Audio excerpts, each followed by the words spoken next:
आप ये भी पेड़ देखोगे तो सच में अंदर से ये बिल्कुल खोखला वृक्ष है, आप देखोगे। और कोई कह नहीं सकता कि इतना हरा भरा ये पेड़ है और इतनी ज़्यादा इसमें हरियाली है। और पूरी जिसे कहते हैं कि चारों तरफ से ये ऐसा है कि पूरा खिला हुआ है, आप देखोगे। और अंदर से देखो आप, इसकी जड़ के जो बिल्कुल ज़मीन से जड़ आती है, आप देखोगे पूरा पेड़ है जो ये खोखला है।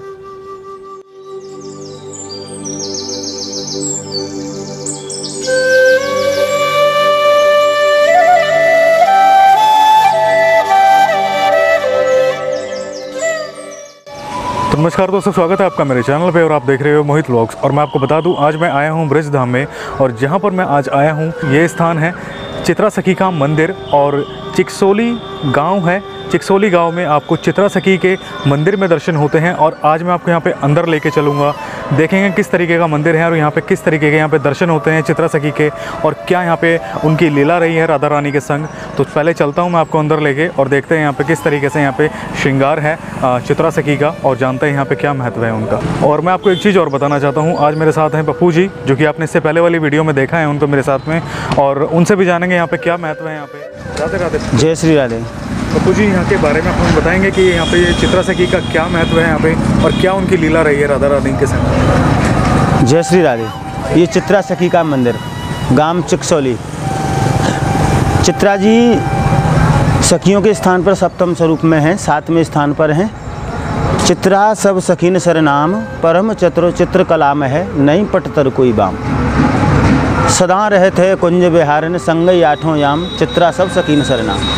चित्रा जी चित्र बनाने में सबसे माहिर हैं और श्री जी को ठाकुर जी के सब स्वरूप और लीलाओं के चित्र दिखाते हैं। चित्रा जी सब ठाकुर जी की जितनी भी श्रृंगार लीला हैं, ठाकुर जी किस स्वरूप में विराजमान हैं, सब स्वरूप को वर्णन करें, चित्र बना के श्यामा जी के सामने प्रकट करें। यहाँ चित्रा जी को मंदिर है, ग्राम चिकसोली उनकी जन्मभूमि।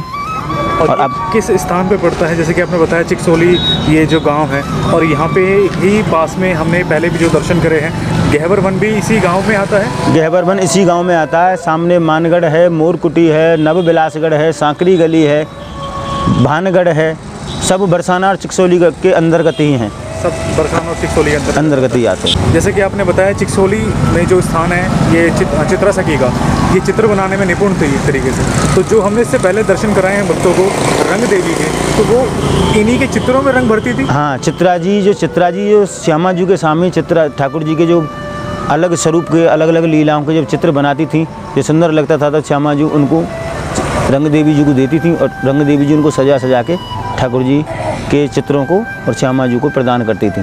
तो अब चलता हूँ मैं एक बार अंदर लेके और देखते हैं यहाँ पे किस रूप में दर्शन।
श्री राधे। महाराज जी यहाँ के बारे में आप हमें बताइएगा, जो चित्रा सखी का यहाँ पे जो दर्शन होते हैं कि ये यहाँ पे कितना पुराना ये मंदिर है, और जो चित्रा सखी की जो लीला है वो राधा रानी संग क्या क्या उनकी लीला है, इसके बारे में हमें बताइएगा। और यहाँ पे किस प्रकार चित्रा सखी यहाँ पे भक्तों के मतलब क्या उनकी मनोकामना किस प्रकार पूर्ण करती है, ये भी बताइएगा आप हमें। ये चित्रा सखी की प्राकट्य स्थली है। लीला स्थली तो बहुत प्राचीन है, लेकिन वर्तमान मंदिर करीब 25 साल पुराना है।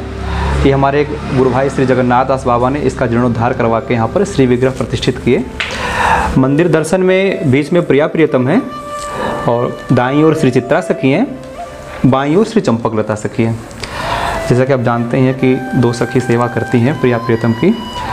तो चित्रा जी की यहाँ श्रृंगार सेवा और जलपान सेवा, सुबह श्रृंगार सेवा करती है वो प्रिया प्रियतम की, और शाम को जब ठाकुर जी जगते हैं दोपहर के बाद उत्थापन जिसे कहते हैं, उस समय वो विविध प्रकार के पेय पदार्थ फल मेवा अर्पण करती ठाकुर जी के सेवा में अर्पण करती हैं। तो ये तो हुआ यहाँ पे जो भी जो राधा रानी संग उनकी लीला है, इसके बारे में हमें बताएंगे तो वो भी आनंद आएगा। हाँ, राधा रानी के संग लीलाएँ तो बहुत हैं, और एक जो लीला प्रचलित में है वो ठाकुर जी के संग विशेष करके, और राधा रानी के संग श्रृंगार सेवा में हमेशा रहती हैं, उनकी हमेशा सेवा में रहती हैं। तो लीलाएं तो विशेष करके बहुत है, लेकिन वैसी जो प्रकट लीला है वो ठाकुर जी के संग है, जो एक बार ठाकुर जी का चित्र बना के चित्रा जी ने दिया था।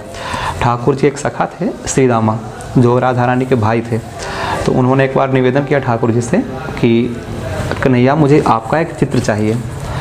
तो उस समय यशोदा मैया ने इनको बुलाया और इनसे चित्रकारी बनवाई। कहते हैं ठाकुर जी की सर्वप्रथम चित्रकारी चित्रा जी ने ही करी। चित्रा जी ने? हाँ, सर्वप्रथम चित्रकारी। हाँ, और चित्र इतना सुंदर बनाया कि माँ यशोदा मैया इतनी प्रसन्न हो गई, बोले चित्रा कुछ मांग मेरे से। तो चित्रा जी ने पहले तो मना किया, नहीं मैया बस आपका आशीर्वाद चाहिए। यशोदा मैया ज़्यादा पीछे पड़ गई, तो चित्रा जी ने कहा आप अपने कन्हैया को मुझे दे दो।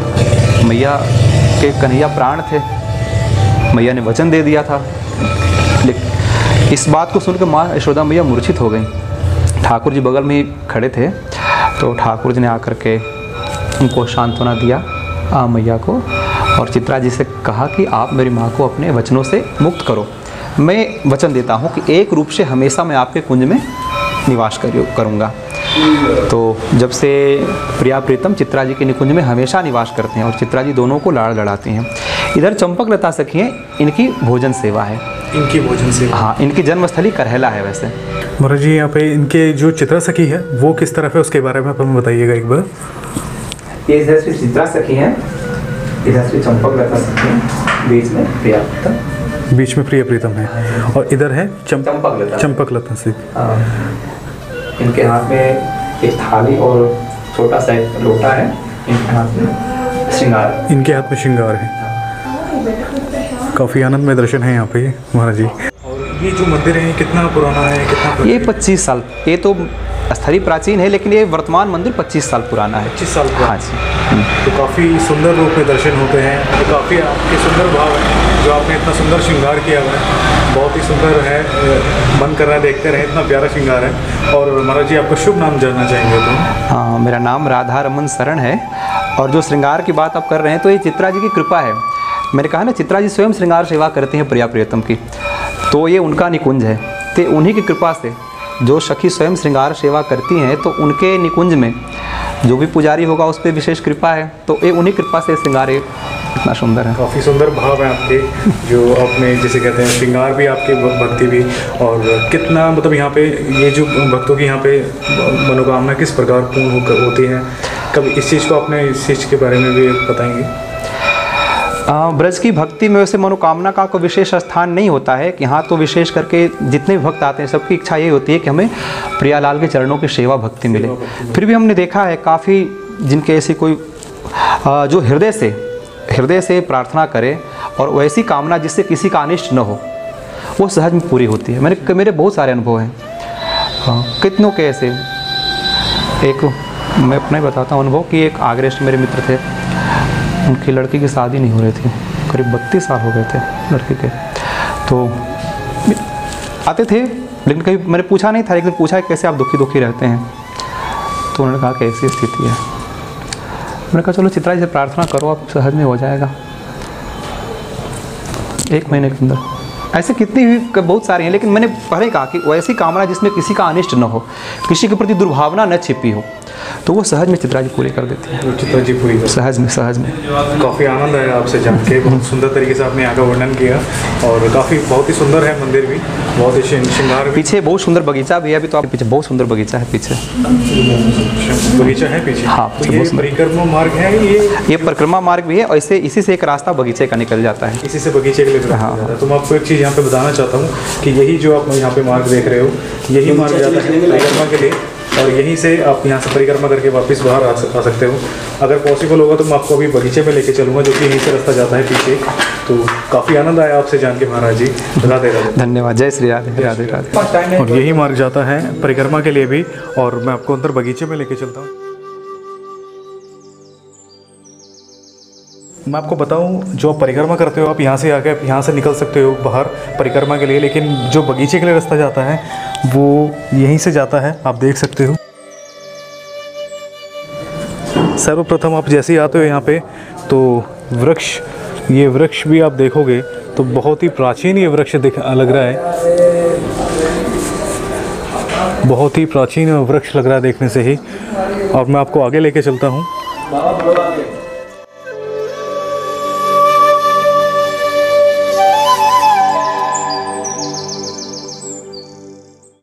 और अगर आप देख पा रहे हो तो सच में बहुत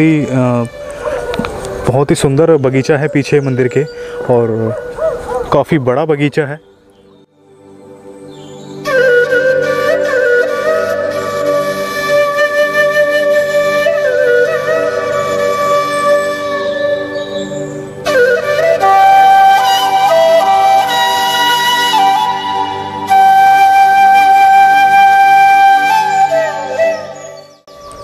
ये चित्रा सखी का बाग कहलाता है। यहाँ पे फूल वगैरह उगे हुए हैं, फूल बगियारी पूरी खिली हुई है, आप देखोगे ऊपर इन पेड़ों में फूल खिले हुए हैं। ये चित्रा सखी की बगिया है, आप देख सकते हो।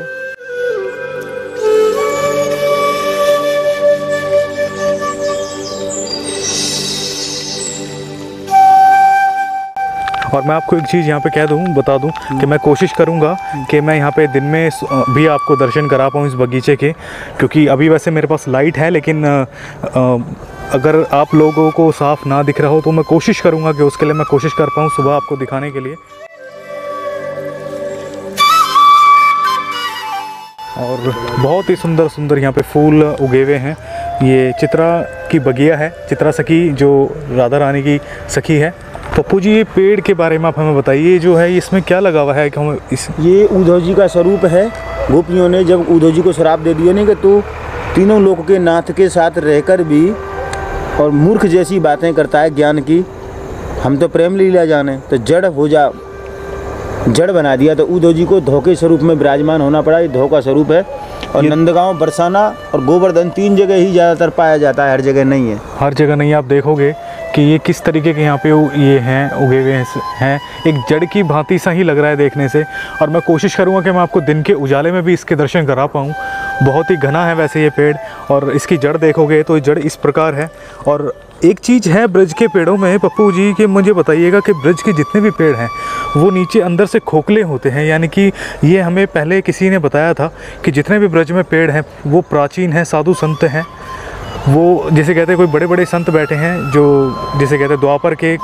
तो क्या ये सत्य बात है? सब सत्य घटनाएं हैं, क्योंकि जब तक आदमी के अंदर कोई भी जैसे बाधक यंत्र है, ठाकुर जी ने सब स्वरूपों में जितने भी बाधक यंत्र हैं सब में से बंसी को क्यों चुना?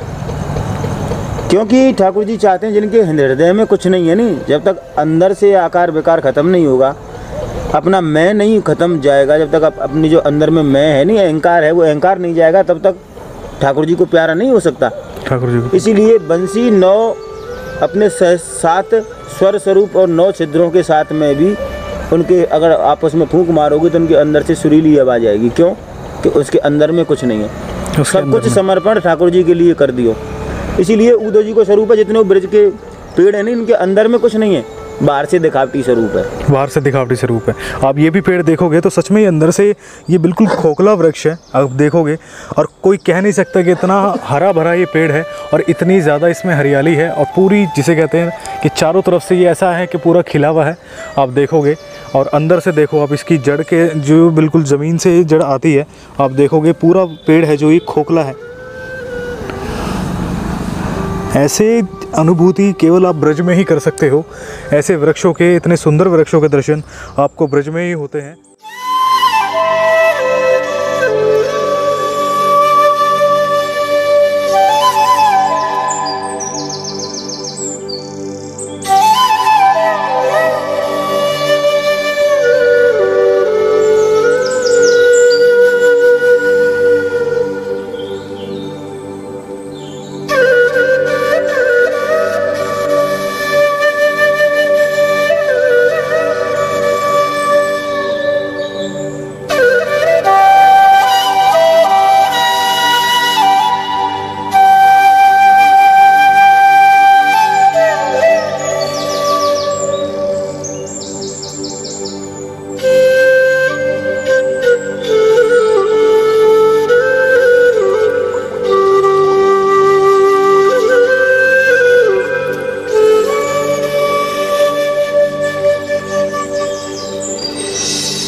तो ये थे यहाँ के दर्शन जो कि मैंने आपको यहाँ पे कराए चित्रा सखी के, जो कि मैं आपको बता दूँ चिकसोली गांव है ये, और चिकसोली गांव में आपको दर्शन होते हैं चित्रा सखी के।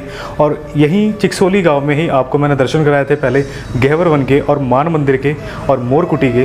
तो ये तीनों जितने स्थान हैं, और ये चित्रा सखी का जो मंदिर है ये भी स्थान चिकसोली गाँव में ही आता है। आपको यहाँ पे दर्शन करके कैसा लगा हमें कमेंट्स में ज़रूर बताना, और अगर यहाँ पे आपको दर्शन करके आनंद आया है तो वीडियो को ज़्यादा से ज़्यादा शेयर करना। और मैं आपको बता दूँ जो ये चिकसोली गांव है इसकी परिक्रमा भी आप कर सकते हो, जो कि मंदिर के मेन द्वार है, जो कि मैंने आपको वहाँ से दिखाया भी है। जहाँ से एंटर करते हैं वही परिक्रमा मार्ग है, वहाँ से आप पूरे चिकसोली गांव की परिक्रमा भी कर सकते हो, मंदिर की भी परिक्रमा कर सकते हो। काफ़ी आनंद में दर्शन होते हैं यहाँ पे। और आपको कैसा लगा यहाँ पे दर्शन करके हमें कमेंट्स में ज़रूर बताना, और अगर वीडियो अच्छा लगा तो वीडियो को लाइक ज़रूर करना, शेयर भी ज़रूर करना। मिलते हैं ऐसे किसी नई वीडियो के साथ में, तब तक अपना ख्याल रखिए और देखते रहिए मोहित व्लॉग्स। आगे ब्रजधाम के वीडियोज़ ऐसे आते रहेंगे मेरे चैनल पर, तो प्लीज़ मेक श्योर कि आपने चैनल को सब्सक्राइब किया हो और बेल आइकन को भी जरूर प्रेस करना, ताकि आपको सारे मेरे अपडेट मिलते रहें। और आप मुझे इंस्टाग्राम पे और साथ के साथ आप मुझे फेसबुक पे ज्वाइन कर सकते हो, दोनों के लिंक आपको डिस्क्रिप्शन बॉक्स में मिल जाएंगे। तो आज की वीडियो में फ्रेंड्स बस इतना ही। राधे राधे। तो जैसे कि मैंने आपको कहा था कि मैं आपको यहाँ पे सुबह भी दर्शन कराऊंगा उजाले में। यह है चित्रा सखी की बगिया, इसको बगीचा कहा जाता है चित्रा सखी का, और काफ़ी सुंदर है यहाँ पे नज़ारा। जो मैंने आपको दिखाया था रात्रि में यहाँ का नज़ारा, मैं आपको अब यहाँ पे उजाले में दिखाता हूँ कि किस तरीके से यहाँ पे आपको दर्शन होते हैं। तो बहुत ही सुंदर है वैसे। और उस तरफ अगर आप देखोगे तो वो पहाड़ है, यहाँ पे पहाड़ है पूरा उस तरफ से। लेकिन मैं पहले आपको यहाँ से बगिया दिखा देता हूँ किस तरीके की ये बगिया है दिन के उजाले में, ताकि आप अच्छे से देख पाओ। तो ये मंदिर है और मंदिर के बिल्कुल बैक साइड में ही ये बगीचा है, जो चित्रा सखी का बगीचा है ये, और बहुत ही सुंदर है।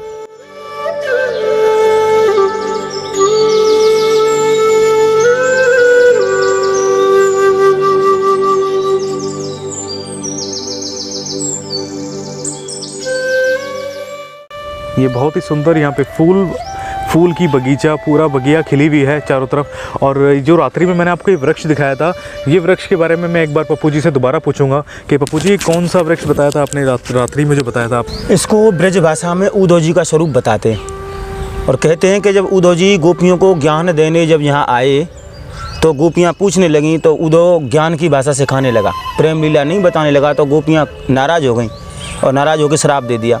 वन उद्धव तीनों लोगों के नाथ के संग रह के हमें जड़ जैसी भाषा सिखावे, ज्ञान हमारे परे है। इसलिए उद्धव जी तुरंत गोपियों के श्राप थे ये धो को स्वरूप बने, ये धो का स्वरूप बन गए। ये धो का पेड़ है जो नंदगांव, बरसाना और तुम्हारे गिरिराज जी तीन ही जगह ज़्यादा पाया जाता है। जहाँ देवनगरी होती है या वहाँ पाया जाता है, हर जगह ये नहीं होती है तो वहाँ जाके पाया जाता है। ये तो आप देख सकते हो। और ये इसमें जो उगे हुए हैं ये क्या चीज़ है? ये इनके फल हैं। ये इनके फल हैं ये? हाँ, उद्धव जी का फल है, वज्र के समान होता है। आपको अगर मैं दिखा दूँ उसको पास से, कि आप देखोगे अगर कि ये किस तरीके के फल उगे हुए हैं इसमें, मतलब ये खाया भी जाता है या फिर जीव लोग खाते हैं, बंदर भी खाते हैं। ऐसा कहते हैं कि पत्थर फाड़ के निकलता है, वज्र के समान शक्ति है इसमें। इसको बंदर ज़्यादा खाता है, बंदर गिलहरी वो खाते हैं, सब ज़्यादा खाते हैं इसको। और ये दवा के रूप में भी काम आता है डायबिटीज़ के में।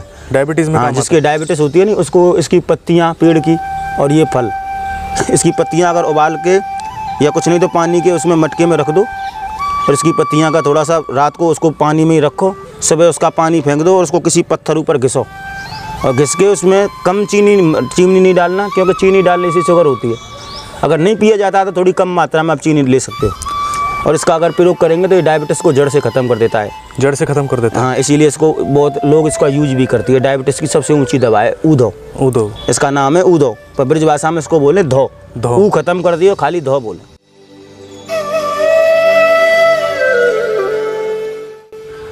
और यही रात्रि में मैंने आपको वृक्ष दिखाया था कि किस तरीके का ये वृक्ष है। देख सकते हो आप, पूरा खोखला है, और लेकिन लगता नहीं है देखने से इसकी पत्तियों को देखकर जिस तरीके का ये पेड़ है कि इतना ये खिला हुआ होगा।